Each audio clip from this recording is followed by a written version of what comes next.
it is possible to change the travel behavior in developing country cities, but it's a very difficult challenge because the higher income groups want very much to use their cars. In Bogota, we were able to create a mass transit system called Transmilenio. It's a bus-based system that works like a subway.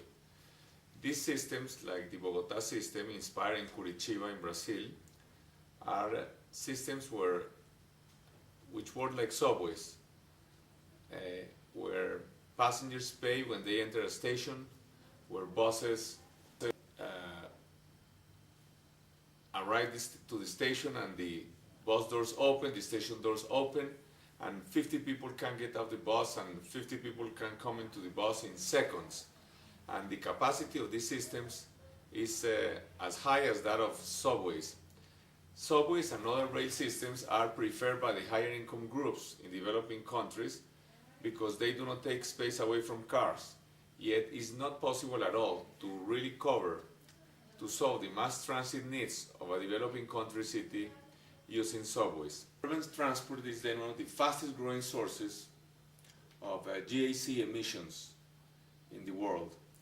And developing country cities are perhaps the place where the battle is going to be won or lost in terms of mobility and sustainable mobility in the developing in the world.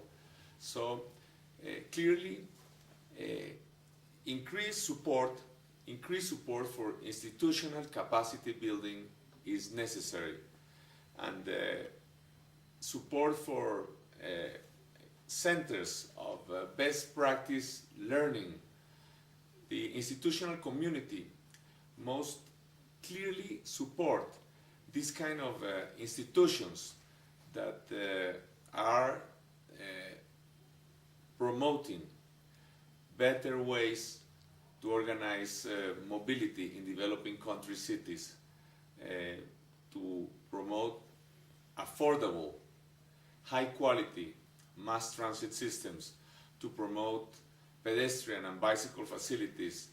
But all of these require support for best practice centers and for institutional capacity building in developing country cities. There are hundreds, even thousands of cities which will have more than 1 million inhabitants, and what is going to happen in these cities will be extremely significant relative to GHG emissions in the world. We need cities which are more compact, cities that have high quality mass transit, cities with quality pedestrian and bicycle infrastructure. All of this is possible. We have achieved significant improvements in Bogota, for example. The international community must give support, and there's some clear policy strategies.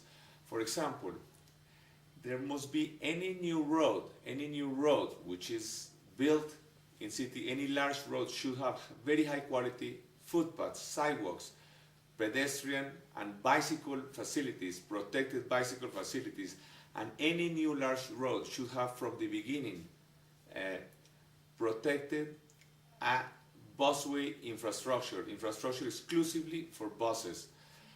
All the international financial institutions, such as the regional development banks, the World Bank, have to require, in the same way as they require